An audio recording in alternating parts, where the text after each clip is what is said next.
Buon pomeriggio da parte di Franco Savieto, Teleuropa Network con Replay. Ci siamo anche per oggi, per questo lunedì 11 gennaio 2021. Non si è giocato ieri in Serie B per un turno di riposo, riprenderà appunto in questo fine settimana il campionato. Si è giocato invece in Serie A. Il Crotone ha perso per 2-1 a Verona, però oggi parleremo principalmente di calciomercato e di quello che bolle in pentola.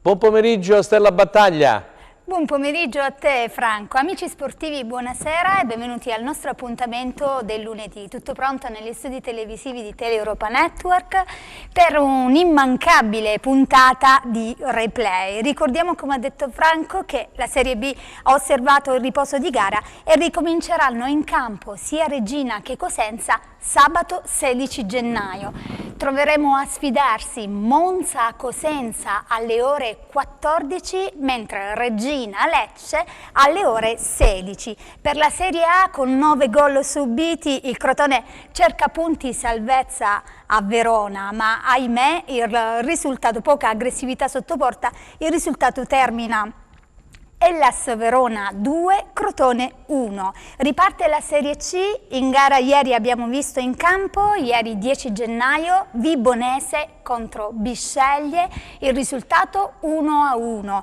Mentre per quanto riguarda Catanzaro-Viterbese, la partita è stata sospesa al 7° minuto del secondo tempo per avverse condizioni meteorologiche. Sembra che ci fosse nebbia fitta in campo. Di questo e di altro ne parleremo con i nostri ospiti in studio, che vado subito a presentare. Un benvenuto a Alessandro Russo, giornalista della Gazzetta dello Sport. Salve, buonasera a tutti. Buonasera a te. E Francesco La Luna, giornalista di Cosenza Channel. La parola a te, Franco. Sì, allora entriamo subito in argomento. Alessandro, io comunque ricordo che i nostri telespettatori possono interagire, Stella, con sì, è vero, via perdonami. WhatsApp, mi sì, raccomando. Ridico subito il numero. Brava. Allora, potete interagire con noi attraverso il nostro numero WhatsApp 345 921 1221. Non saranno letti i messaggi di offesa verso chiaramente o lo staff del Cosenza Calcio, calciatori, presidenti di tutte le società. Di tutte le società.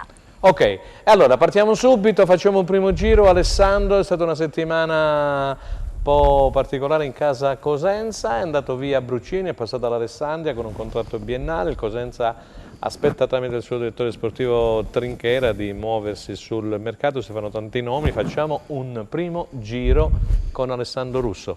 Sì, possiamo intanto dare una notizia di calcio nazionale che penso possa interessare i tifosi della Juventus, perché c'è Rovella, il talentino del Genoa, scoperto tra le altre cose da Francesco Bega, ex difensore del Cosenza, che ora lavora con Beppe Riso, che sta facendo le visite mediche appunto con la Juventus, quindi colpo della Juve a segno in questi minuti. Per quanto riguarda il Cosenza, è un calciomercato d'attesa, chiaramente con l'obbligo di fare bene e di trovare soluzioni importanti, perché lo abbiamo detto da tanto tempo, la squadra è simpatica, volitiva, ma risponde al detto vorrei ma non posso, e dunque uscito Bruccini si cerca un sostituto, ma soprattutto si cercano gol, con una frase che utilizzo spesso anche nei miei servizi per tutti i club di Serie B, il Cosenza in particolare, perché è asfittico, clamorosamente asfittico, quindi servono giocatori pronti alla bisogna. Il direttore Trinchera sta facendo di tutto e di più, chiaramente però adesso si attendono i nomi, si attendono i fatti, ed è evidente che si lavora sotto traccia per trovare soluzioni.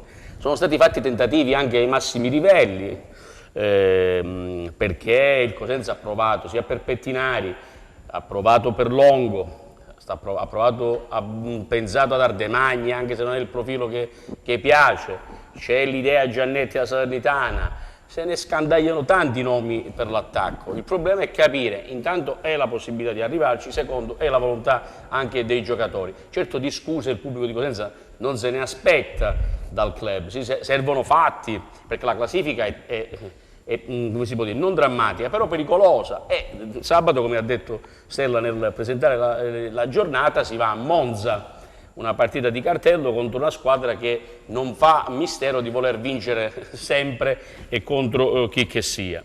Per quanto riguarda Mustacchio, alto obiettivo del Cosenza, con molta probabilità finirà alla Regina Mustacchio con un contratto fino al 2022.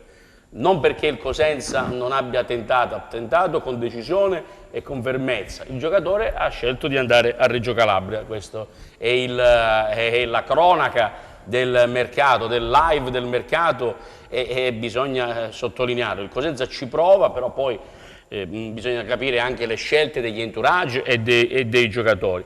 Sappiamo che non si vuole sbagliare, al mercato di riparazione il Cosenza non ha mai sbagliato, Franco, e stavolta non può sbagliare per niente, perché un anno si è vinto il campionato con Okereke et company, un'altra volta ci si è salvati con l'arrivo di Sciaudone Embalo ed Embalo dal Palermo. Lo scorso anno sono stati azzeccati Asensio e Casasola. A proposito di Casasola, mi sono preoccupato di sentire Claudio Vigorelli, l'agente del giocatore. Si è parlato su alcuni giornali nazionali, non sportivi, di un eventuale ritorno di Casasola al Cosenza. La risposta è stata secca: impossibile. Impossibile. E allora Alessandro ha aperto una breccia, caro Francesco La Luna, ha parlato di tanti giocatori che vengono contattati, poi la maggior parte dei quali ti dice no. Per quale motivo secondo te?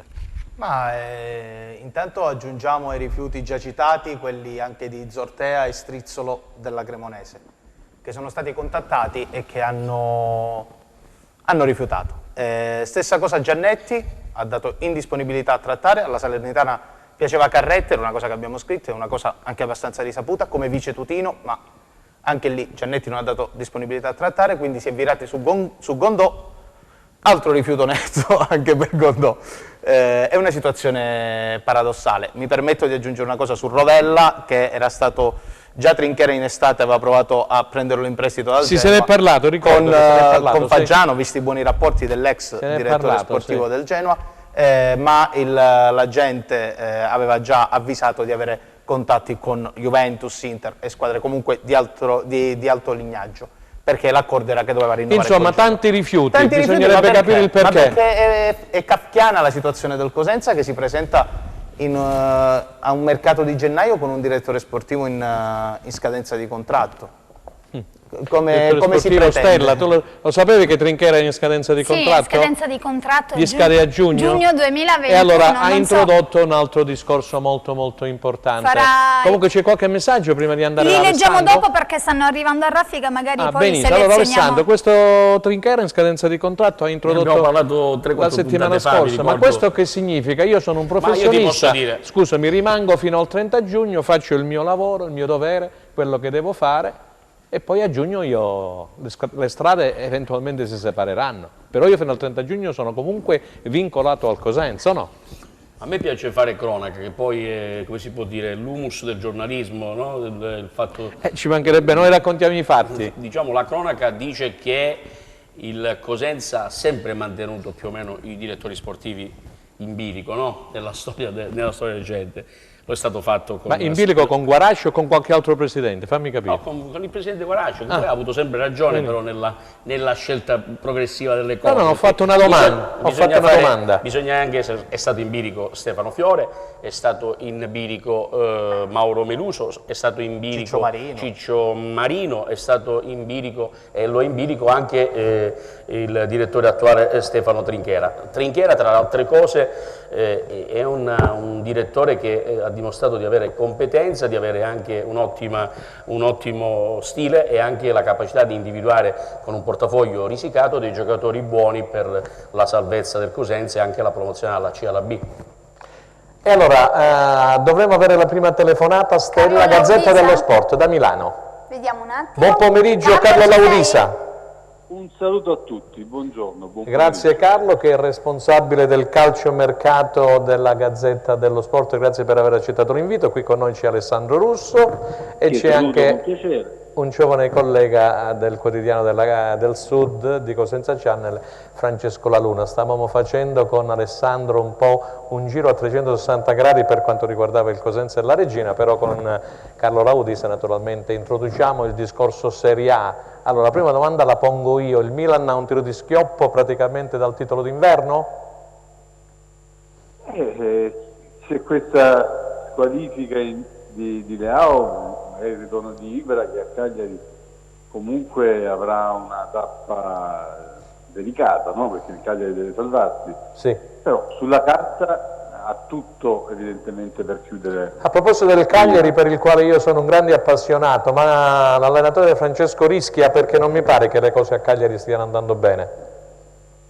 Beh, Cagliari, come le altre squadre che hanno, le società che hanno cambiato in estate, stanno trovando delle difficoltà, no? A Parma ha già salutato Liverani, Sì. che non si è inserito evidentemente in un ambiente che faticava a cogliere il nuovo messaggio.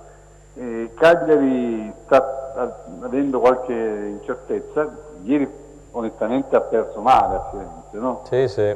Però è sicuramente una situazione in cui il dialogo con lo spogliatoio mi sembra ancora non ottimale e quindi vediamo, come al solito comandano i risultati.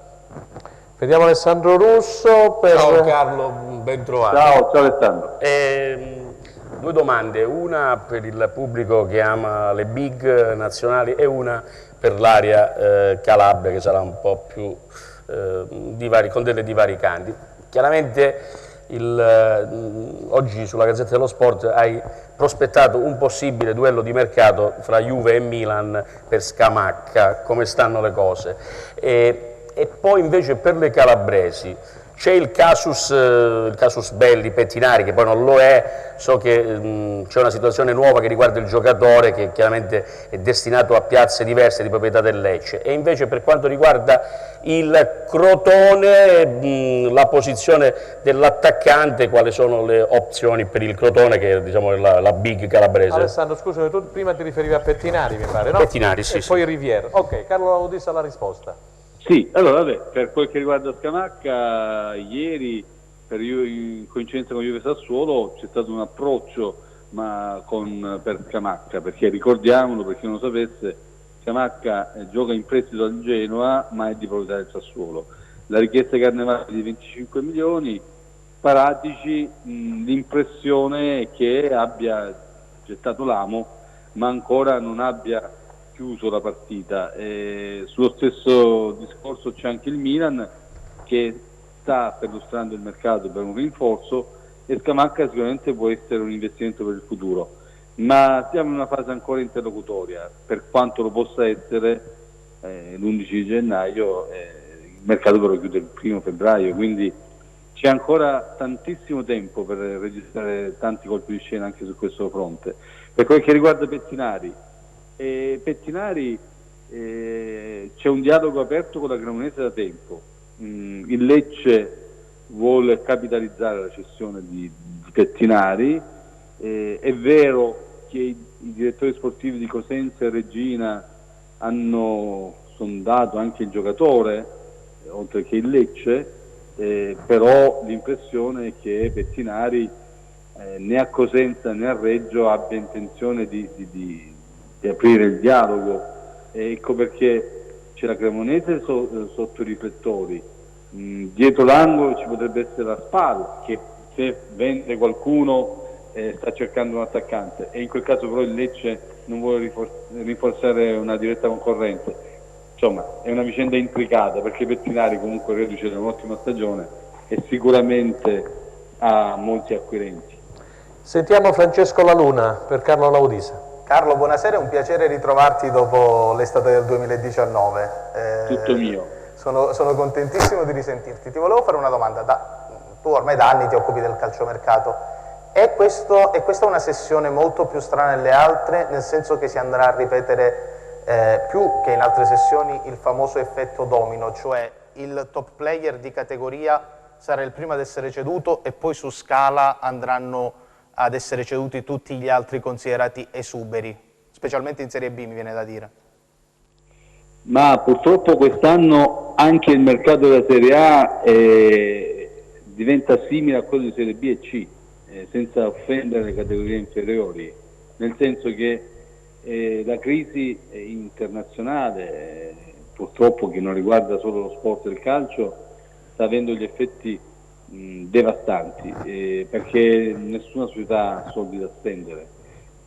Forse in questo momento in Serie A solo il Milan ha una disponibilità finanziaria, ma la proprietà Elliott è molto accorta e quindi sta per esempio combattendo con lo Strasburgo per risparmiare 1 milione per Simakan, il difensore, e comunque anche su Scamacca non vuole andare a spendere molto. La Juventus sta facendo plusvalenze e sta cercando di vendere prima di comprare. L'Inter, non ne parliamo, ha dei problemi seri anche per il pagamento di stipendi, questo per le note vicende cinesi, con il blocco per la famiglia Zhang del blocco finanziario. Quindi è una situazione che a macchia d'olio preoccupa un po' tutti, e per noi che seguiamo il calciomercato diventa tutto più difficile, perché nel calciomercato la casa dei sogni per tutte le squadre, per chi soprattutto a metà del cammino vuole rinforzarsi, però le difficoltà economiche sono così generalizzate da tarpare le ali a molti di questi sogni. Ecco perché noi ci barcameniamo, cerchiamo di fotografare la realtà ben sapendo che tutto è davvero molto difficile. Non so se Alessandro oppure vogliono aggiungere... No, solo la cosa finale sul e poi Francesco voleva... la stella di Calabria, la questione relativa all'attaccante, con Rivière che balla in uscita per la B, forse sono stati fatti tanti nomi, però il Crotone avrebbe bisogno di certezze forse in altre zone del campo, Carlo. Sì, perché l'audio non è delle migliori. Se ho capito bene, io rispondo sull'attaccante del Crotone. Sì, l'attaccante. Ben sai, appunto, Rivière ha molti estimatori anche lui, dopo l'eccellente stagione di Cosenza. Invece quest'anno al Crotone ancora l'abbiamo visto pochissimo. Però dipenderà anche dalle opportunità che avrà il Crotone. Il Crotone che si fa avanti per Pinamonti deve sperare in un miracolo per poter avere Pinamonti e così via, perché io ho l'impressione che il Crotone, per poter rinforzarsi in attacco, deve evidentemente trovare un sostituto che sia effettivamente più efficace di Rivière, e al momento non è una caccia semplice per Vrenna e Orsino. Chiudiamo con Francesco, voleva aggiungere qualcosa come per Carlo Laudisa? No, in chiusura, più che altro dalla Serie A, volevo chiederti, visto che Dybala sarà fermo a lungo, c'è una possibilità che la Juventus acceleri ulteriormente per portare Papu Gomez a Torino il prima possibile, oppure la trattativa, non lo so, dimmi tu. Ecco, questo è un elemento nuovo, quello dell'infortunio di Dybala.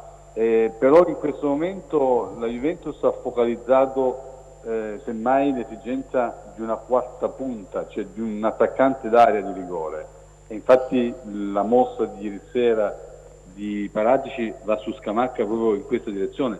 Poi non dimentichiamo che in alternativa c'è sempre Pellè, perché Llorente il Napoli non lo dà in attesa che guarisca da Osimhen, quindi sono situazioni in questo momento davvero ingarbugliate. Io ho la sensazione però, paradossalmente, che Dybala, anche per le sue caratteristiche tecniche, in questo momento abbia già un sostituto in casa, l'abbiamo visto ieri sera, che è Kulusevski.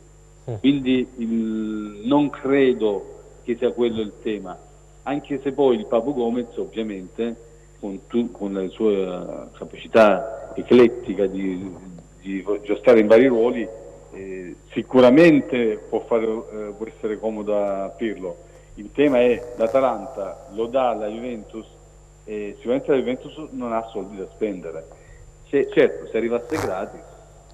Benissimo, ringraziamo Carlo Laudisa, responsabile calciomercato della Gazzetta dello Sport. A risentirci, grazie e buon lavoro per la disponibilità. Grazie. Ciao.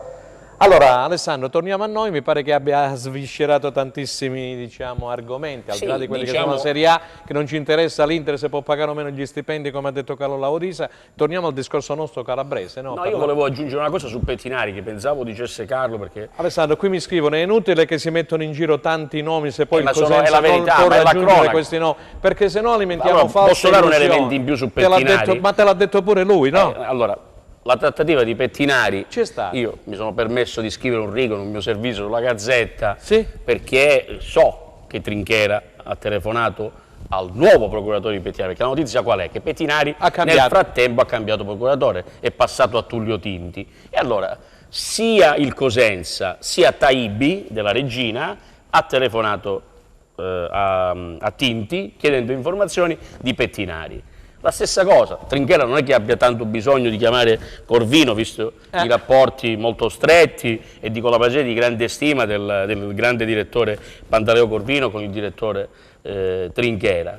Taibbi ha chiamato anche. Il problema è il giocatore, perché c'è Braida dall'altra parte, così facciamo Cremonese, cronaca, che poi agli stessi Ariedo Cosenza. Braida che un giorno sì e un giorno l'altro chiama Corvino ed è in continuo contatto con Tullio Tinti, con il quale ha chiuso affari sin dai tempi del Milan e che ha un rapporto affabile. Il giocatore chiaramente non ha detto ancora sì alla Cremonese e il Lecce ancora fa resistenze per darla alla Cremonese. Il nome c'è stato, ma anche come quello del giocatore di Giannetti. Da qui a dire che fino alla fine del mercato Giannetti non si muove, io starei cauto, perché bisogna vedere se Giannetti ha la conferma di poter giocare o no fino alla fine del campionato. Poi le trattative si aprono e si chiudono. Bisogna vedere cosa succede ad Empoli, potrebbe scatenarsi un effetto domino, se il Crotone prende Mancuso, l'Empoli deve sostituirlo, magari va su Moncini, magari non lo trova, va su Rivière, si apre si crea un effetto girandola, che in Serie B, come diceva bene Francesco, è forse il motore del mercato. Adesso ci sono le visite mediche, tra un po' dovrebbe esserci anche quelle di Torregrossa, dal Brescia alla Sampdoria. Il Brescia non prende attaccanti, però Torregrossa si sposta in Serie A.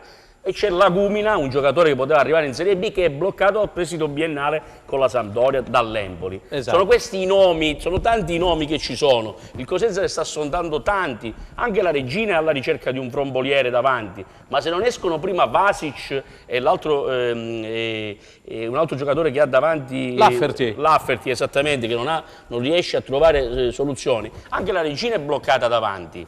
In Serie B, su affari concreti, scritturati, ancora non ce ne sono. Ciò non vuol dire di voler fare il pompiere sul mercato del Cosenza, è di capire che il mercato continua, lo ha detto Carlo, che è la massima espressione del calciomercato nazionale e italiana, no? Chiaramente è un mercato che si sbloccherà negli ultimi 10 giorni. Lo so che il Cosenza, i tifosi del Cosenza e la Regia del Crotone vorrebbero rinforzi. Così un minuto, però. Scusaci Alessandro, magari proseguiamo dopo con le informazioni e anche cominciamo a leggere i messaggi. Vi lasciamo qualche minuto per andare in pubblicità.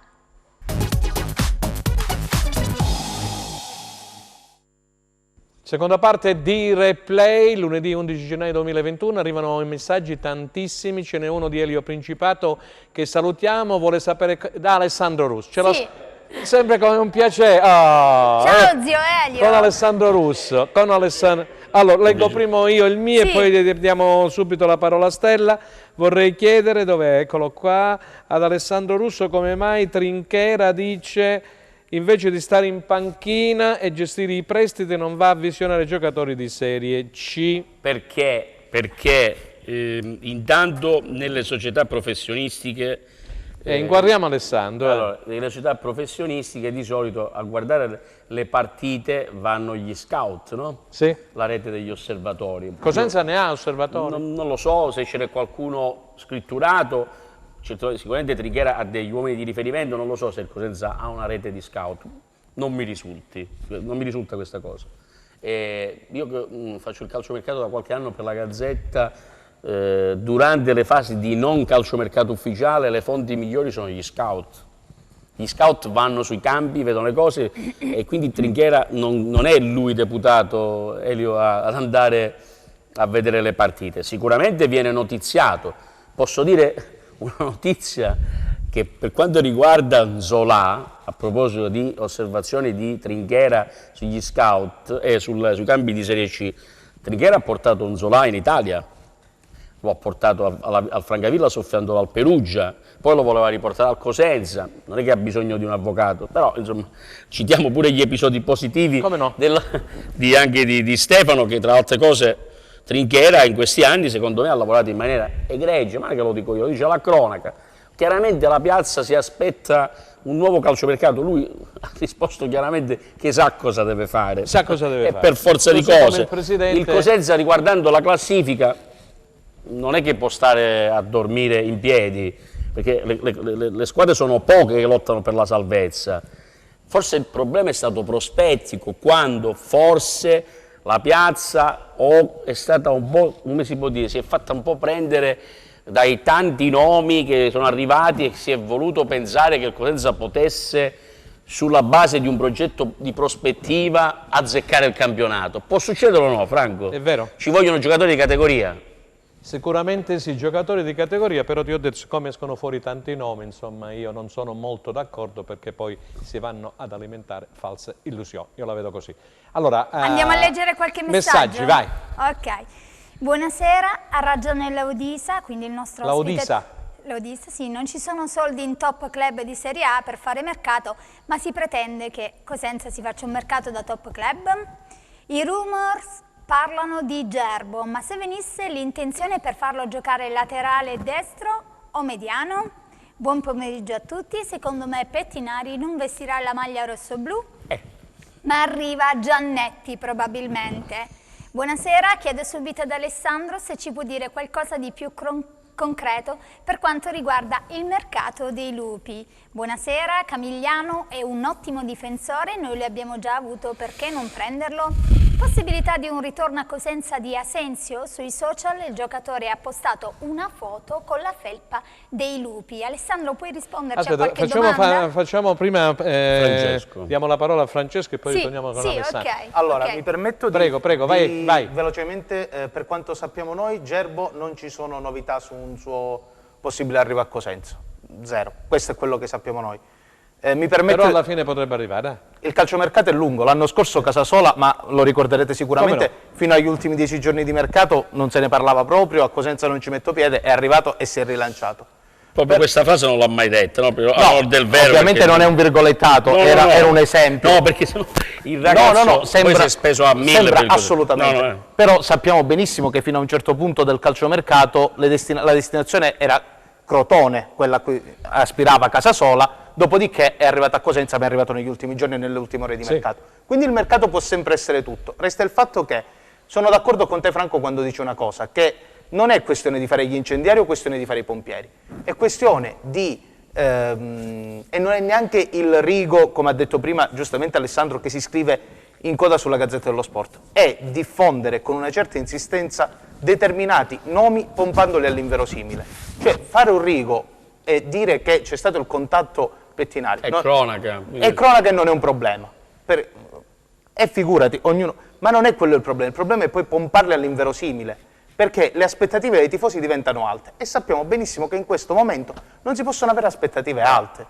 Poi, punto e virgola, per quanto riguarda Asensio, non abbiamo notizie in merito a un possibile ritorno. Sì, i social ormai sono veicolo di notizie anche abbastanza fuorvianti nella stragrande maggioranza dei casi, però per quanto riguarda Asensio non abbiamo notizie. Sentiamo Alessandro su Asensio, allora vediamo cosa ci dice. Allora, su Asensio io posso dire un po' pesantuccio, come un infortunio muscolare Asensio ultimamente. Allora, per quanto riguarda Asensio, che chiaramente è un giocatore straordinario dal punto di vista della resa scenica e come attaccante, è secondo me il puntero che, se in forma, può far innamorare e ammattire le difese avversarie.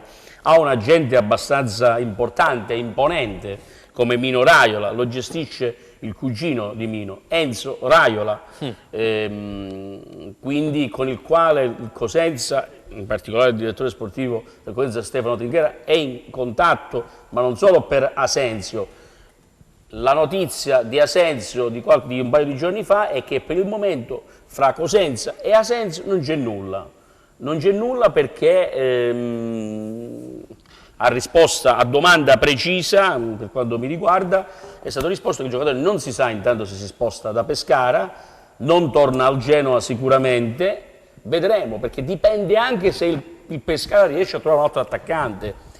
Facciamo un esempio: se il Cosenza non trova un sostituto di Sacciò, perché dovrebbe mai privarsene?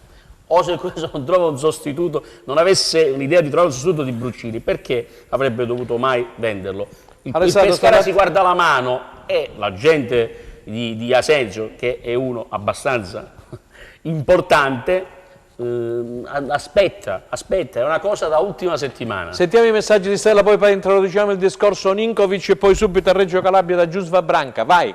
Sì, allora, Moreo, capocannoniere in C, con il Prato a Cosenza non vale se non li fai crescere, anche Petre e dei tocchi buoni fateli giocare. Sono Marcello da Cosenza, volevo chiedere al giornalista russo se c'è la possibilità di rivedere nuovamente in rosso-blu Rivière. L'anno scorso eravamo messi peggio in classifica, ma non c'erano queste critiche feroci e pessimismo esagerato. La squadra ce la farà e raggiungerà gli obiettivi prefissati. Alessandro, non siamo stati così pessimisti, per carità di Dio. Ma non credo che fossimo messi peggio. Può darsi pure che i telespettatori leggono i messaggi che compaiono in sovraimpressione. Non ce l'hanno direttamente con noi. No, perché mi pare che stia venendo fuori un discorso dialettico abbastanza professionale, anzi molto professionale, perché avere in una trasmissione sportiva il capo della redazione del calciomercato nazionale, signori miei, internazionale, come Carlo Laudisa, Alessandro Russo, Francesco D'Amico La Luna, insomma, voglio dire, siamo ad alti livelli. Alessandro, scusami, ma ci voleva. Grazie, che avere Laudisa è come avere praticamente Gianluca Di Marcio, è come avere Alfredo Pedolà, forse anche di più. Allora, sicuramente Carlo è il decano in questo momento del calciomercato nazionale. Detto questo, stavamo parlando di Rivière, sì. E chiaramente, ripeto, Rivière lo tratta la Cremonese, ma non è che Rivière sia certo di voler andare alla Cremonese, né di andare in Serie B, né il Crotone di cederlo, deve succedere un incrocio stellare imponente perché Rivière torni al Cosenza. Perché intanto è in Serie A, certo. E sfido chiunque a lasciare la Serie A per la B. Chiaramente bisogna anche mettersi nei panni del giocatore, poi bisogna mettersi nei panni del Crotone e poi bisogna vedere se il Cosenza ha l'intenzione davvero di riprendere Rivière, perché poi non è facile fare un'operazione del genere. Tutti sogniamo, io sognerei un attacco Marulla-Padovano, ma non è tutto si può avere nella vita. Certo, allora Trinchera ha telefonato a procuratore di Pettinari eccetera. Caro Russo, ma i soldi Trinchera da offrire ce l'ha?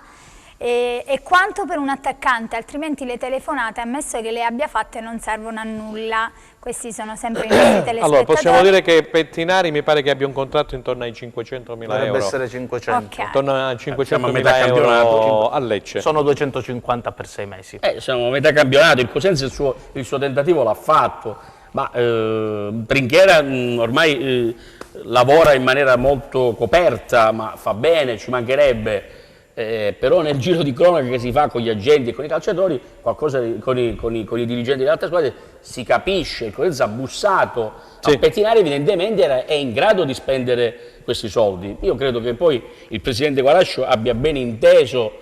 Penso che il presidente Guarascio sia ormai qualcosa per salvare la squadra, lo sa bene. Lo sa bene, ed è una cosa va detta di cronaca. Io ho detto sempre cose in controtendenza, però quest'estate è stato Rivière a rifiutare il rinnovo da parte del Cosenza, perché il Cosenza ha proposto un rinnovo importante al giocatore e il giocatore non ha voluto rinnovare perché voleva tornare in Serie A o in Francia o in un'altra squadra. Consci del fatto che peraltro... Prego Francesco, prego, Crotone... poi introduciamo Reggio Calabria, se ce lo chiamano Giusva. Rivière, che io sappia, non è in uscita.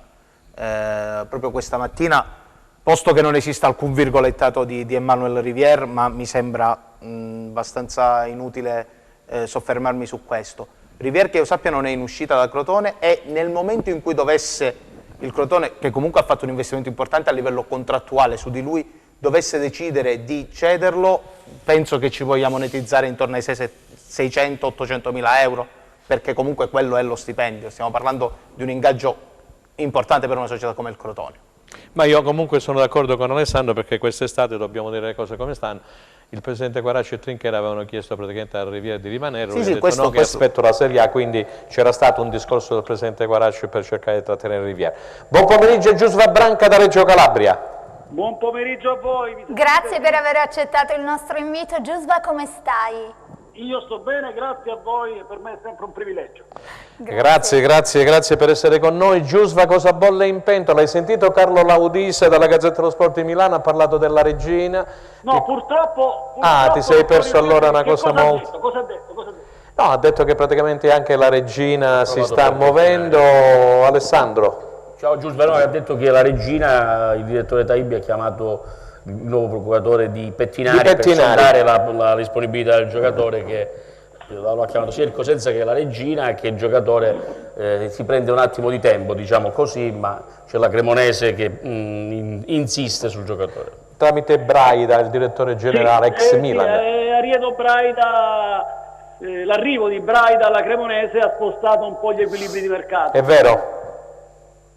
Secondo me perché la rete di contatti di Braida, un dirigente storico del calcio italiano, fatalmente finisce per dare una marcia in più ai lombardi, secondo me. Vedremo. Senti Giuseppe, allora ci puoi dire qualcosina? È arrivato il portiere o mi sbaglio?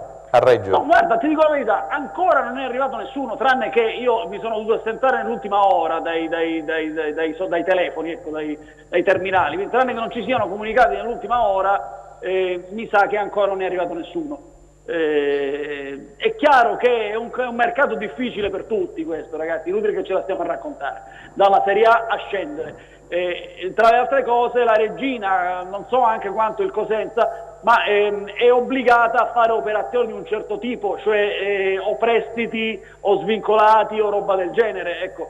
Non sono molte le società che hanno i soldi in mano. Tre colpi ci sono state, anche Mustacchio per esempio. Sono quasi fatti, dovrebbero, ripeto, Micioschi dal Genoa, Mustacchio dal Crotone e Nicolas dall'Udinese. Sì, questi sono i tre colpi in arrivo in realtà sul Reggio. Manca l'ufficialità, che io credo sia connessa alla necessità preventiva di fare qualche movimento in uscita, soprattutto per la lista over, ragazzi, che non dimentichiamo è un obbligo regolamentare. Sì, sono Vasic, per esempio Lafferty pure, no? Lafferty? Sì, Vasic, Lafferty. Il problema è che Vasic ha già rifiutato una destinazione maltese, sì. Lafferty poi si tratta di soggetti che hanno contratti lunghi e anche discretamente onerosi, quindi non sono operazioni facilissime da portare a compimento. E poi c'è De Rose, Giusva. E poi c'è De Rose, che è stato accostato a Cosenza, adesso non so quanto ci sia di vero, perché questo dettaglio io non lo so, me ne potrete dire forse di più voi a me in questo senso. Sì. No, diciamo che la pista più concreta per De Rose al momento è l'Avellino. Certo è che quando De Rose è andato in uscita alla regina, essendo stato anche essendo cosentino doc, insomma, è chiaramente accostabile. Dal mio punto di vista, credo che una buona Serie C sia la dimensione più adatta in questo momento al ragazzo, ma è un mio modesto punto di vista, niente, senza nulla togliere a un calciatore che ad esempio l'anno scorso ha dato tantissimo alla regina, che è stata promossa trionfalmente l'anno scorso. È un mercato così, ragazzi, è un mercato in cui bisognerà avere pazienza, anche perché la concorrenza è importante e le proprietà importanti in Serie B sono numerose, perché la Cremonese, ne abbiamo parlato, il Vicenza, il Monza, il Pescara stesso, il Lecce, l'Ascoli, sono tutte piazze e proprietà di un certo tipo, quindi non è facile. Ecco, io voglio spezzare una lancia in favore dei nostri dirigenti, intendo dire dirigenti delle squadre calabresi. Sì. Non è facile in questo momento andare a prendere un giocatore, anche perché già all'handicap che le squadre calabresi si portano appresso sul piano geografico da sempre, adesso si aggiunge un handicap economico importante per tutti, e il fatto che ci sia una concorrenza anche geografica seria sul piano anche di proprietà che sono facoltose in molti casi. Non invidio i direttori sportivi della regina del Cosenza. Un'ultima cosa, ci anticipi per cortesia, ci introduci questa regina Lecce, questa gara che si giocherà sabato alle 16 alla ripresa del campionato? La regina aveva tutte le carte in regola per poter avvicinarsi a questa gara, non ti dico in serenità, ma comunque respirando, dopo aver recuperato parecchie posizioni in classifica, ove si avesse portato a casa la vittoria con l'Ascoli, che sembrava cosa fatta a 6 minuti dalla fine, a 5 minuti dalla fine.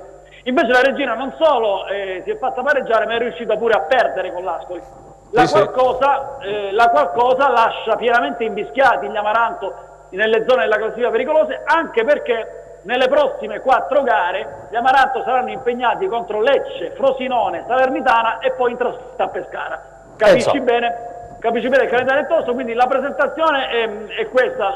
La Regina proverà anche con Lecce a fare la partita, perché se la Regina si lascia schiacciare non vedo come possa uscirne sana dalla partita con Lecce. La speranza è che i rientri, probabilmente anche di Menez, e la pausa che ha fatto sì che un po' di acciaccati possano tornare disponibili, diano a Baroni la possibilità di quadrare la situazione in occasione proprio della ripartenza del campionato. Grazie Giusva Branca da Reggio Calabria, alla prossima Giusva. Grazie.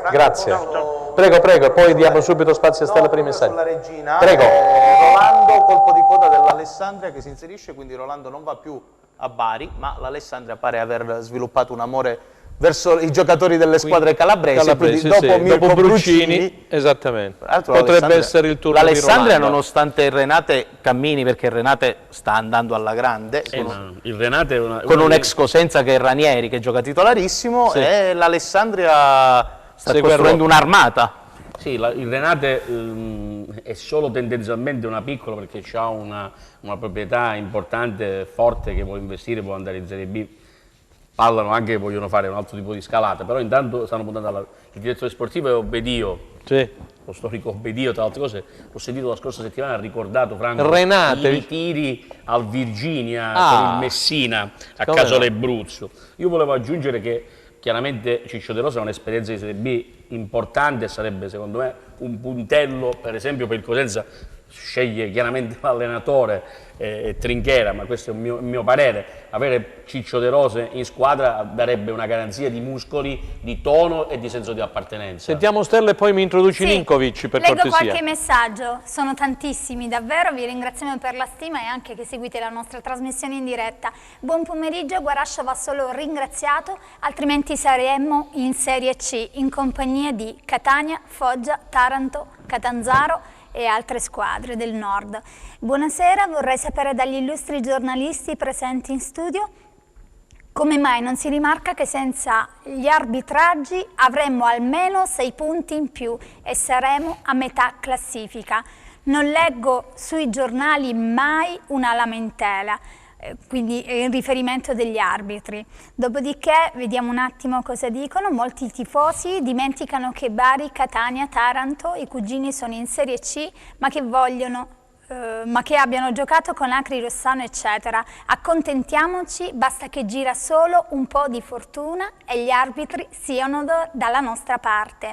Attenzione, Melara della Juve Stabia, ottima punta, mi sembra svincolato. Cosa ne pensi, Francesco? Cioè di chi ne ha parlato? Di Melara. Ah, Melara. Perché Marsura, no, qualcuno scrive di Marsura, Marsura è verso il Pisa. Ardemagni verso l'Entella, insomma dai, si sta cominciando a muovere il mercato degli attaccanti. Io vorrei personalmente soffermarmi su una cosa: non è vero che i giornalisti non hanno scritto degli errori arbitrali. Tantissimo. È che quando gli errori arbitrali, io personalmente sul Quotidiano del Sud l'ho scritto, ma immagino anche Alessandro sulla Gazzetta. Noi abbiamo messo la foto anche contro il Pisa, del bittante, il rigore che è iniziato fuori area, poi è arrivato Massa che è un internazionale che ieri sera abbiamo visto, non c'è stato il VAR, di conseguenza ha segnato il rigore all'Empoli. Lasciamo stare. Secondo me non è questione... Quando arriva un internazionale c'è praticamente da farsi solamente la croce. Cioè non è questione solo di arbitri perlomeno. Indubbiamente ci sono stati degli arbitraggi a sfavore del Cosenza, uno sopra tutti gli altri. Quando sono stati finora? Una decina gli errori commessi dagli arbitri verso il Cosenza? In negativo? Forse una decina no, ma 5 o 6 a memoria li considero. Ma non possiamo lamentarci degli arbitri se non... Non deve essere preso ad alibi. L'argomento macro non deve essere preso come alibi, ho capito perfettamente. Se no, amen, parliamo Vabbè, di sì, altro. Massa ti dà il rigore, Massa ti imperia, insomma. Come dicevo prima, l'internazionale, o c'è il VAR o ti dai il rigore, non ci sono santi. Vai. Sì, no, ho una domanda per Francesco. Secondo te un difensore centrale che sappia impostare aiuterebbe la squadra a salire facendo respirare un po' la difesa? Ma sì, ma non è tanto... Allora, secondo me su alcune dinamiche tattiche, io poi non ho fatto nessun corso a Coverciano, quindi più di leggere La piramide rovesciata, storico libro che spiega la tattica in maniera... anche abbastanza semplice, non ho potuto fare, però alcune dinamiche le sappiamo anche dopo anni che vediamo calcio. La difesa a 3 si basa su un centrale che sappia impostare, era Dermaco all'epoca e con tutto quello che ha fatto Riccardo Idda per il Cosenza, e non lo dimentichiamo. Idda lo vogliono ad Avellino? Ma non credo che se ne riparlerà a fine anno, difficilmente Idda si muoverà da qua, anche perché comunque è una Serie B che gli sta dando la possibilità di mettersi in mostra. Per me Idda non è... No, per dire che c'è qualche stimatore. No, assolutamente, ma non è il centrale che può impostare un'azione dal basso. Con la difesa a 4 si può capire l'uso di un playmaker che faccia la famosa salita alla volpiana, scende, si prende il pallone e imposta l'azione. Con la difesa a 3 ti serve un centrale che imposti. E indubbiamente Riccardo Idda l'anno scorso alle ultime 5 partite, ma come gran parte della squadra, è andato in overperforming, cioè ha reso molto di più rispetto a quanto, perché non dimentichiamoci che Casasola, per quanto abbia reso l'anno scorso... È stato un diesel come tutti, insomma. Dai. Ma sono andati oltre. A parte Rivière, che è un fuoriclasse, ma sono andati secondo me oltre le loro più rose aspettative. Alessandro, Ninkovic, il Corriere dello Sport questa mattina dà Ninkovic vicino al Cosenza, idea Ninkovic. Sicuramente nella testa di Trinchera Ninkovic non è da adesso, già da tempo, magari dallo scorso estate. Nelle perlustrazioni, se così si può dire, del nostro direttore sportivo ci sarà stato anche un abboccamento per Ninkovic. La scorsa estate non c'è stato niente da fare, vediamo adesso. Non è un trequartista, a quel punto se dovesse arrivare Ninkovic che scenari potremmo avere dal punto di vista tecnico-tattico? 1-2, no? 1-2 con... Seconda punta Ninkovic? Anche dietro la punta, poi dietro le punte. Però va via uno fra Baez e Balulì? Non lo so, non credo che il Cosenza possa privarsi di Balulì. Il Cosenza, tra le altre cose, abbiamo messo a dire che deve fare pure un po' di mercato in uscita il Cosenza, no? Sì, sì. Perché ci sono tanti Ci stiamo arrivando. Un po' di spazio va liberato, no? Un po' di spazio va liberato. Borrelli tra Monopoli e Renate, appunto, che vuole vincere il campionato. Borrelli, sì, tanto torna al pescare. Uno tra gli Ozzi, però non va Renate ha chiesto... Alessandro, uno tra gli Ozzi e Pete potrebbe tornare alla casa madre. Sì, intanto Borrelli non va a Renate perché Renate ha chiesto Mastur alla regina e Borrelli non gli interessa, almeno questo dice. Allora potrebbe andare a Monopoli. Magari è più probabile il... Vedi quante notizie stiamo dando di prima mano. Ma sicuramente. Poi c'è da dire che non è escluso poi che esca fuori un giovane per il calciomercato del Cosenza, perché poi anche questo può succedere. Uno collaudato e un giovane. Secondo me in attacco il Cosenza prenderà 2 giocatori. Almeno due. Due giocatori. Guari tornerà alla Roma, ci chiedono, il ragazzo? Non è proprio così certo che torni alla Roma Bois. Bisogna che prima il Cosenza trovi un sostituto. Perché questo è sempre il problema, è che questo non è un mercato normale, cari amici da casa. Io capisco che il calciomercato è una roba che fa perdere la testa a tutti, no? Nel senso buono del termine, nel senso che è divertente, ognuno vuole notizie di prima mano, per strada ti fermano, io capisco tutto. Però quest'anno, essendo un anno pandemico, la contrazione economica ha dei riverberi su tutto e i club non è che sono così disposti a spendere 25 milioni per Scamacca, facciamo un esempio grosso così ci intendiamo. Il Milan mica li può spendere, la Juventus mica li può spendere, cercano delle soluzioni intermedie per giugno, un prestito con obbligo, ci mettono in mezzo dei giocatori. Il Cosenza, la Regina, il Catanzaro, il Crotone, la Vibonese. Per quanto riguarda, chiaramente a scendere devono mettere a punto i conti. Giusva Branca parlava prima dei potentati economici della Serie B. Ricordiamoci, ci sono club che scendono con il paracadute. L'Empoli non è sceso con il paracadute, è sceso con un aeroplano in Serie B. La spalla altrettanto. Perché l'Empoli l'anno scorso, 2 anni fa, retrocesso, ha portato i soldi del paracadute più 40 milioni d'attivo dal mercato di riparazione. Sapete quando sono 50 milioni d'attivo? Il Cosenza 50 milioni d'attivo ci fa 5 campionati, 6 campionati, ma è quello che deve fare, è giusto farlo in questi determinati periodi. La SPAL, come diceva Franco, la SPAL, il direttore sportivo Zamoner, dice testuale che lui, se non esce qualcuno dei suoi big, quindi parliamo di Valoti, parliamo di Francesco, no? Lui non può ambire a Pettinari. Blocca Odgaard in prestito dal Sassuolo, che è un giovane che deve farsi. E questo è il perimetro. Vai Stella, vediamo i messaggi, ne arrivano tanti. Sì, tantissimi. Salve, ma voi credete che i rinforzi possano arrivare prima di Monza, Cosenza? Assolutamente no. Ma penso di no, perché comunque sembra che il DS sia partito oggi per il calciomercato. Per Milano, esatto. Il tempo è un po' difficile, noi ce l'auguriamo, ma è un po' difficile. Di spostare le pedine, metaforicamente parlando, e cercare il giocatore migliore. Pensiamo per Monza, Cosenza, no. Sarà un po' difficile. Allora, qualcuno arriverà per Cosenza Pordenone. Alessandro, a proposito della squadra del Renate, sai se è possibile riallacciare la trattativa di quest'estate per il laterale destro Guglielmotti? Ce ne parla. Magari Perdonami Ale, scusami, sempre quando parla Alessandro. Andiamo qualche secondo in pubblicità, restate con noi.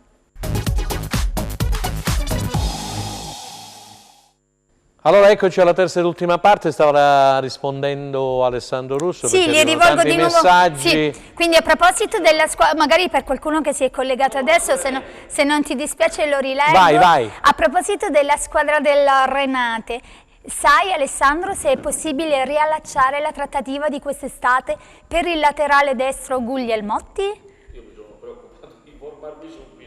E Guglielmotti resta al 100% a Renate che punta alla B. Anche perché è il miglior laterale destro di categoria al momento. Punta alla B, esattamente. Di questi istanti arrivano tanti messaggi, non ne arrivano Renate. tantissimi messaggi. C'è chi vuole acquistare il Cosenza, non lo so, c'è il presidente del Rente che sembra, ci scrive qualcuno, si Sì, hanno scritto i telespettatori. Che sembra... Questo non ci risulta al momento. Non ci poi risulta e non lo sappiamo. Vedremo col passare del tempo. Ci risultano invece, Franco, offerte dalla C per Schiavi. Sì, bravo. Ma per il momento il Catania, giocatore... mi pare, no? Catania e Cavese, ma per il momento il giocatore non si muove, vediamo con un contratto in scadenza.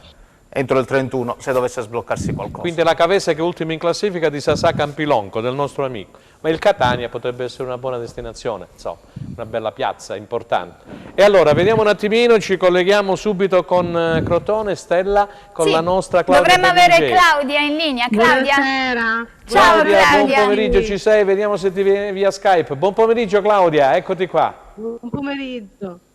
Come va? Tutto a posto? Dai, diciamo che potremmo stare meglio, terza sconfitta consecutiva in questo 2021, ci allontaniamo un po' dalla zona salvezza perché ora i punti dalla quartultima squadra si fanno 5, quindi insomma qui ci aspettiamo tanto soprattutto sul mercato perché siamo convinti che insomma con qualche innesto in più questa squadra se la possa giocare fino alla fine per la salvezza. Alessandro Russo aveva una notizia proprio che riguarda un attaccante austriaco per il, sì, vabbè, è uscita, per il Crotone. Sì, è uscita proprio in qualche minuto fa anche sul sito della Gazzetta dello Sport. Il giocatore si chiama, è un po' complesso come nome, Djurbic, è dell'Orient, è un giocatore, un attaccante austriaco, c'è un contatto, ciò non vuol dire che arriverà al Crotone, ma il Crotone si sta guardando intorno e cerca ovviamente forze fresche. Chiaramente deve uscire qualcuno per arrivare a un attaccante, lo sappiamo bene, sappiamo pure che il Crotone cerca un giocatore, forse anche un laterale, ma soprattutto un centrocampista, un playmaker e una mezzala. Prima che partisse Riverani da Parma si era parlato dello scambio Petriccione-Brugman, non so se sia ancora attuabile e fattibile con il nuovo allenatore D'Aversa, il nuovo vecchio allenatore D'Aversa, poi ci sono i soliti nomi, e chiaramente è fattibile l'ipotesi Cerri che è uscita dal Cagliari, ma bisogna vedere se davvero poi alla fine il Sentiamo totale Claudia, e c'è il Mancuso dell'Empoli poi. Mancuso pure dell'Empoli. Claudia, allora a te la parola. Esattamente, non devo aggiungere nulla visto che il collega è come al solito precisissimo e puntualissimo. Per Cerri bisognerà vedere anche la volontà del giocatore perché chiaramente venire a lottare per la salvezza, insomma se c'è qualche altra destinazione chiaramente è normale che un giocatore preferisca andare altrove. Si parlava anche del play, del centrocampista, bisogna vedere anche la condizione di Cigarini e Benali perché ancora al momento non sono disponibili. Sono infortunati infatti. Sì, ancora adesso. Molina ha avuto un infortunio ad una spalla sulla quale già aveva problemi. Marrone è anche infortunato, ma in questi giorni farà anche una capatina a Torino visto che giovedì gli nascerà il figlio. E quindi insomma di innesti di forze fresche soprattutto in attacco ma permettimi di dire anche in difesa Franco perché insomma la difesa non è che sia andata bene fin qua. 3 volte Ma poi l'unica certezza è Golemic, perché in queste 3 partite ha cambiato tutte e tre volte la difesa. Ho visto anche ieri un discreto secondo tempo a Verona, sì. Senti, di Rivière, visto che ci sono tante squadre che sono praticamente sul giocatore, la Cremonese in primis, cosa ci puoi dire di Emmanuel Rivière? Sì. Guarda, Rivière dopo il gol alla prima giornata ha avuto quell'infortunio e da lì si è perso. Ora che è rientrato, devo dire che non sta contribuendo alla causa per come si sperava, per cui penso che se ci saranno delle offerte concrete e fattibili, se dovesse arrivare qualcuno all'altezza della situazione, perché Franco qua ci vuole gente di qualità e che ha già giocato. È vero, perché Carlo Laudisa nel primo intervento parlava anche di Pinamonti, ma è molto difficile, Pinamonti, o no, Alessandro? No, la vedo dura perché ha un ingaggio estremamente fuori alla portata. Il Pinamonti è di 2 milioni di euro, ne manca uno da qui alla fine della stagione, il Benevento sta provando, il Crotone chiaramente guarda pure al bilancio giustamente perché è una squadra ed è un club che guarda anche in prospettiva, no? Perché poi il Crotone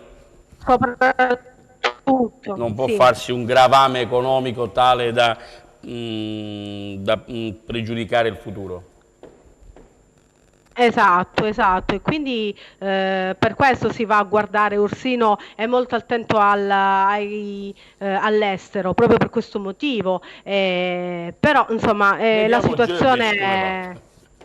Esatto, seguiamo questa pista e vediamo, però sicuramente arriverà qualcuno. Hanno reintegrato Mazzotta, che all'inizio era stato messo fuori lista, insomma, anche perché penso che giocherà la prossima, visto che Rezza è squalificato perché è stato ammonito nell'ultima gara col Verona, per cui insomma la squadra davvero ha bisogno di innesti pronti, ecco, pronti perché ci sarà da lottare fino alla fine.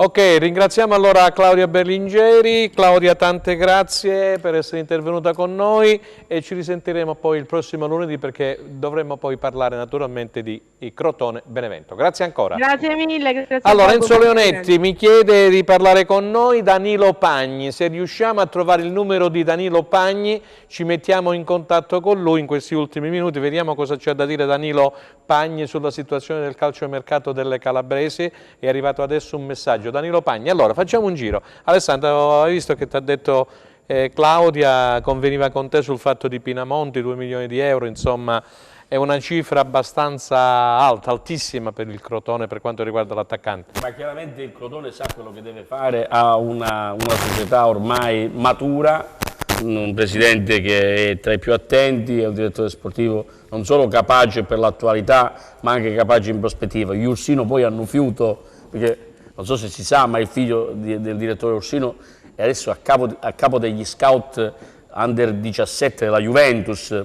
Il figlio di Ursino ha costruito molte delle fortune in sinergia col padre, quindi insomma è una famiglia che ha dimostrato di saperci fare. Voglio ricordare che a Crotone ha iniziato la sua carriera Gasperini. E come no?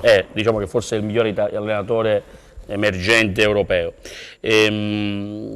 Chiaramente il bilancio va tenuto d'occhio. Il Crotone vuole giocarsi le sue chance per la salvezza perché è lì e c'è una mucchiata nelle 5-6 punti, non sono nulla, bastano 2 vittorie e quindi vuole giocarsela. Chiaramente però parlando dell'Inter si parla di Pinamonti, no? Pinamonti ha questo ingaggio importante, l'Inter vorrebbe scaricare un pezzo di ingaggio, però bisogna trovare il club che lo fa. Il Benevento è una squadra attenta, adesso farà un'operazione in sinergia con la Juventus, con Reynolds, questo giocatore, questo terzino dell'FC Dallas, e sta cercando un attaccante. Pinamonti è un giovane, bisogna vedere se il Benevento fa l'investimento per 6 mesi su un giovane oppure punta su Cornelius, per esempio, del Parma. Del Parma. Allora, vuoi aggiungere qualcos'altro tu, Francesco? Crotone? Sul Crotone poi andiamo ad introdurre questo Monza che ha preso Scozzarella del Parma, il play, chi più ne ha più ne metta nella formazione appunto del Presidente Berlusconi e della Di Galliani. Introdurremo poi appunto Monza Cosenza. Io penso che il Crotone avrebbe serie difficoltà a vincere una partita contro il Monza, per fare lo switch. Sì, ho capito quello che vuoi dire. Ma non è una questione di... Quindi dici tu, se non dovesse vincere il Crotone, figuriamoci il Cosenza. Ma nel calcio mai dire mai, insomma. Nel calcio mai dire mai. Ritornando all'argomento Crotone. Non è il fatto che il Crotone abbia una formazione, cioè non è il Balotelli, non è il Boateng, per quanto siano giocatori che in Serie B ovviamente escono da qualunque tipo di dinamica tecnico-tattica. Peraltro sappiamo che Balotelli non sarà della partita, mentre dovrebbe recuperare Mota del Monza, che è l'elemento più pericoloso della squadra. Quindi notizia buona a metà per quanto riguarda il Cosenza. Il fatto è che il Crotone... io capisco la fiducia incondizionata agli allenatori e la volontà di non esonerarli subito, va benissimo, ci sta. Giampaolo addirittura col Torino con una formazione nettamente superiore a quella del Crotone sta rischiando di fare peggio, punto e virgola. A un certo punto Stroppa forse in Serie A non è ancora prontissimo per fare un percorso così. Buon pomeriggio Danilo Pagni. Danilo, ci sei? Buonasera a tutti. Allora, hai sentito sicuramente Carlo Laudisa, hai sentito tutti quelli che sono intervenuti, allora a questo punto ci devi dire la tua sulle formazioni calabrese, le ultime, su Cosenza, sul Crotone, naturalmente sulla Reggina, e se c'è qualcosina anche per le squadre di Serie C, Catanzaro e Vibonese. Tu che sei un attento osservatore delle cose di Calabria. Io sono un fermo sostenitore della Calabria, fiero di essere calabrese. Detto questo, partiamo dalla Serie A. Il Crotone, ahimè, purtroppo è una squadra che non riesce a dominare la gara, anche se è una squadra che si deve salvare, deve dominare la gara, come faceva con Nicola, se ci ricordiamo bene. Come no? Purtroppo questa splendida realtà ci fa tribolare. Io ero convinto che, avendo già fatto un'esperienza in Serie A positivissima, con la salvezza miracolosa con Nicola, dopo l'altra retrocessione, il Crotone ci avrebbe fatto tribolare un po' di meno. Però dobbiamo sostenere questa squadra, questa città, questa squadra che sicuramente ha bisogno degli interventi strutturali. Sì. Bisogno minimo, secondo me ha bisogno minimo di 4 giocatori, e lì bisogna non solo farsi aiutare dai club, che loro sono maestri in questo, ma bisogna agguzzare un po' l'ingegno all'estero, secondo me. Secondo me la strada, nella mia piccola e modesta esperienza di calcio internazionale, penso che la soluzione al calcio giocato del Crotone venga dall'ingegno, avere la fortuna, perché la fortuna ti deve benedire sempre, l'ingegno di trovare qualche calciatore importante che sposti gli equilibri, che vuole venire in Italia. Visto che se in Italia c'è fame, in questo momento all'estero c'è povertà. Cosenza, introduciamo il Cosenza. Cosenza, io l'ho detto in illo tempore, il Cosenza ha problemi soprattutto in fase di realizzazione. Sì. I 3 attaccanti, Petre, Borrelli e Liozzi, sono dei giovani bravi, ma sono delle scommesse. 3 scommesse post Assensio e post Rivière mi sembra un po' un azzardo, fermo restando che ho notato che anche dalle interviste di Occhiuzzi, ripeto che Roberto mi ricorda i miei inizi, io facevo il direttore sportivo il primo anno in C, presi lui da Pagliuso, lui Vertullo, Spingola, tutti Scarnato, tutti su contribuzione economica. Ricordiamo che il Cosenza era la mamma di tutti insieme alla Regina, cosa che purtroppo adesso non avviene. Detto questo, il Cosenza deve rinforzare l'attacco. A mio avviso al Cosenza manca un uomo squadra, un play, che non è facile da trovare, però secondo me manca un uomo squadra a centrocampo che tenga per mano le 2 linee. Io ne sono convinto, è una mia modesta valutazione. E forse un difensore strutturato, un difensore da piena B, che vada a completare un reparto che insieme, quando sono concentrati, quando sono attenti, perché secondo me Moschella sta facendo un grandissimo lavoro insieme a Tortelli e a tutti sulla fase difensiva. Io ho elogiato tantissimo la prestazione a Frosinone, un po' per demerito del Frosinone, un po' per i meriti del nostro grande Cosenza.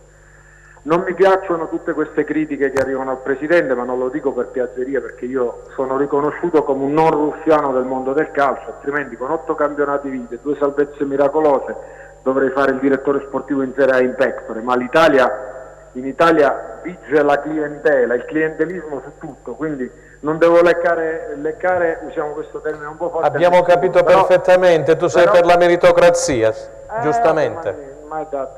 Anche io parlavo con un mio amico, un agente internazionale inglese, anche in Inghilterra entri se hai amicizia, ma se entri e fai bene non esci. Giusto. In Italia neanche questo, però dico, non ho bisogno di arruffiarmi. Al di là di questo, Danilo, riuscirà secondo te nell'impresa Trinchera? Franco, non mi piacciono tutte queste critiche nei confronti della società, chiaramente, perché Danilo, non aiuta l'ambiente. Danilo, perdonami se ti interrompo, tu parli di critiche sui social, chiaramente, perché noi in trasmissione non abbiamo... No, guardi, io Franco mi conosce, io parlo in generale, i giornalisti veri li conosco in Calabria, sono tutti fior di professionisti, non sono pennivendoli, io mi riferisco all'ambiente in generale. All'ambiente si riferisce. È vero che il Cosenza al Cosenza gli è andata benissimo tante volte, la fortuna, la sorte, no? Li ha aiutati, si è speso poco. È vero anche che il Cosenza non ha fatto delle plusvalenze importanti, è vero, però questo ostracismo nel criticare non porta bene anche ai giocatori che si vanno ad acquisire. Io leggevo di Stefano, di Pettinari, no? Un giocatore che io ho avuto a Terni B e che non giocava titolare. Lui è un ragazzo particolare, mettiamo che lui decidesse, io me lo auguro, di venire a Cosenza perché la moglie è di Crotone, ma deve trovare un ambiente positivo, altrimenti se io vado a Cosenza, guarda, sono tutti contro la società, non va bene. È vero che la critica ci vuole e la società deve assorbire la critica, perché è impensabile che ogni volta il Cosenza, il Cittadella veramente è un esempio, spende 4 soldi, come anche altre squadre. Però e c'ha 30 punti in classifica, si sta giocando la Serie A, il primo posto. E noi tripoliamo sempre in più, questo è vero, però bisogna essere più positivi. Per me il Cosenza ha bisogno di interventi veri e mirati, almeno 2 in reparto d'attacco. Premesso che non debba partire Carretta, che Carretta è una mia creatura, Carretta è pure una tua creatura, Carretta. Sì, l'ho venduto al Chievo, l'ho preso dal Matera a parametro, l'ho portato a Chievo, l'ho girato al Benevento, sì, ricordo, quando l'hai preso dal Matera, sì. Ma hai esordito col mio Gallipoli, che quando battemmo 4-0 il Perugia di Sarri, Mirko è un gallipolino, non può essere ceduto per rinforzare gli altri, secondo me, ma io sono sicuro che Stefano Trinchera, che ha dimostrato di essere una persona preparata e seria, no? E adesso penso che abbia anche attaccamento, perché stando tanti anni non permetterà questo. Grazie Danilo, grazie che siamo sui titoli di coda, sei stato molto esaustivo e molto chiaro. Ci risentiamo la prossima volta, sperando quando sei da queste parti di averti in studio, in presenza. Buonasera a tutti. Per un'ospitata, grazie Danilo Pagni, grazie. Allora Stella, abbiamo altri messaggi? Siamo quasi in chiusura. Sì, buon pomeriggio, c'è bisogno di una punta fortissima, di un forte centrocampista e di un grande centrale, e si volerà, forza Lupi sempre. Poi abbiamo altri messaggi: a causa del periodo di crisi che stiamo vivendo, i calciatori vogliono sicurezza. Proporre dei contratti con scadenza giugno 2021 magari non gli dà abbastanza sicurezza. Siamo fiduciosi nei confronti del DS e del Presidente. Fiduciosi nei confronti di Trinchera e del Presidente Guarascio? Lo sei pure tu, Francesco Laluna, fiducioso? Nei confronti di Stefano Trinchera, secondo me parlano a un certo punto i fatti. Molto spesso si dice ma Trinchera ha portato Litteri e Perez. Sì, ha portato anche Greco, se per questo. Ha portato anche Schiavi. Ha portato anche Schiavi, ma ha portato Rivière, ha portato Asensio. Voi due ci avete scommesso. Voi due avreste scommesso €1 su Balloni quando arrivava. Giovani, come è successo quest'estate con Buasa, ma al di là degli errori, però comunque una promozione in Serie B. Braia l'ha portato Trinchera, non ce lo dimentichiamo. Sì, dopo l'esonero di Fontana. Una salvezza in Serie B. Un'altra salvezza miracolosa prendendo i puntelli giusti in una situazione disperata. Il gran merito di quella salvezza va ad Occhiuzzi, ma se Trinchera non va a pescare Rivière, Casasola, Asensio e Balulì, giustamente scende. Secondo me più di questo dare fiducia a Trinchera.